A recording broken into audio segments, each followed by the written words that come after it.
Bench press, nejoblíbenější cvik všech kluků ve fitku. 100 kg se stalo symbolem mužství a každá konverzace je o tom, jak zvýšit své číslo na benchi.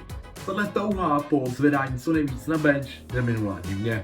A díky tomu jsem v 15 letech zvedl 100 kg na bench. As! První část. Rutina. Tohle spousta lidí hned. Spousta lidí, když se zvýší své číslo na benchi, začne cvičit klidně 5krát týdně. To je absolutně magořina. To je jak si oddělat své ramena. Já jsem těch 100 kg v 15 hitl během, když jsem cvičil... Já jsem těch 100 kg na benchi hitl, když jsem cvičil 2krát týdně. A to se budu držet po zbytek tohle videa. Důležité je, aby ty tréninky byly od sebe aspoň 48 hodin, jo? Třeba pondělí, čtvrtek je tam ideální. Můžeš přidat i ten třetí workout, ale mně nepřijde, že to až jako tak worth it. A taky pochybuju, že by ti to nějak zapadlo do tvýho programu. A ty dva tréninky rozlišíme na A a B. První, hypertrofický.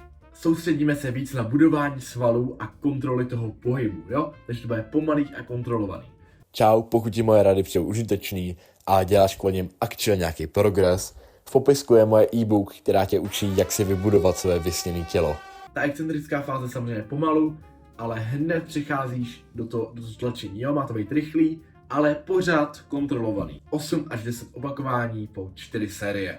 A trénink B se soustředuje na sílu. 3 až 5 opakování, taky 4 série. A tady soustředuješ na to, aby to bylo rychlý, ale použijem tady i jednu techniku, jmenuje se pause bench, jo? To mi pomohlo úplně ze všeho nejvíc, fakt. Začal jsem to používat a za měsíc jsem z 90 kg šel na těch 100. Takže jdeš pomalu dolů, ale rychleji než v ten první trénink, pomalu dolů a tady zastavíš, napočítáš 1, 2 a co nejrychleji nahoru, fakt vystřelíš. Je to teda těžká váha, nebo je to tak rychlý, ale fakt úplně max effort. Pokud máš problém s dokončováním toho pohybu, zamknout ty lokty, tak to je tím, že nemáš slabý kozy, ani ramena, ale zaostává tvůj triceps. Bench press, i když se o tom nemluví, neříká se to, je taky hodně na tricáky. A vlastně ten pohyb dělá jenom triceps. Takže jak to napravit, jak na to? Nejlepší za mě je close grip bench. Prostě je to úplně ten samý pohyb, jen prostě je to víc zaměřený na ten tricák. To je za mě topka, ale taky můžeš dělat třeba ještě tricepsový dipy. Další věc, co jsem chtěl říct, musíš se posouvat. Musíš každý trénink udělat aspoň malej progres, jo? I ten nejmenší se počítá.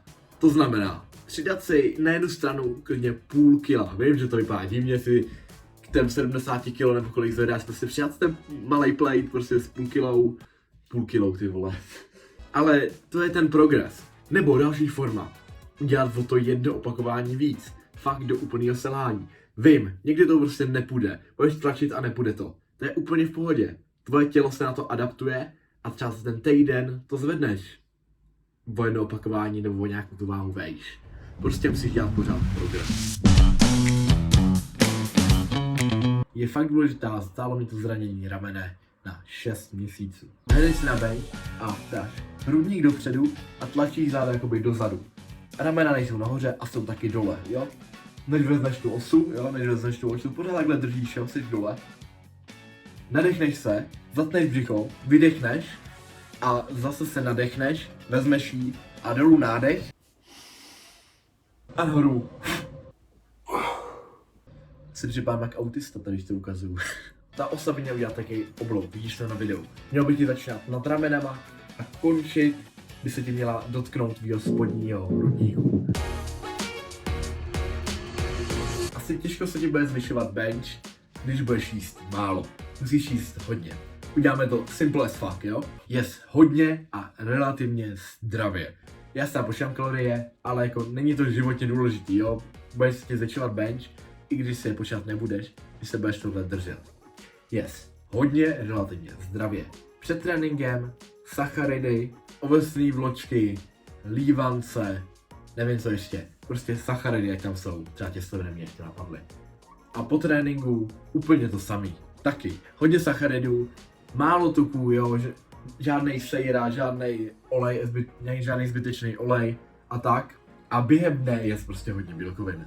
Tak je to jednoduchý fakt, ta strava je až takhle jednoduchá. Přeji hodně štěstí, čus, hezký zbytek dne.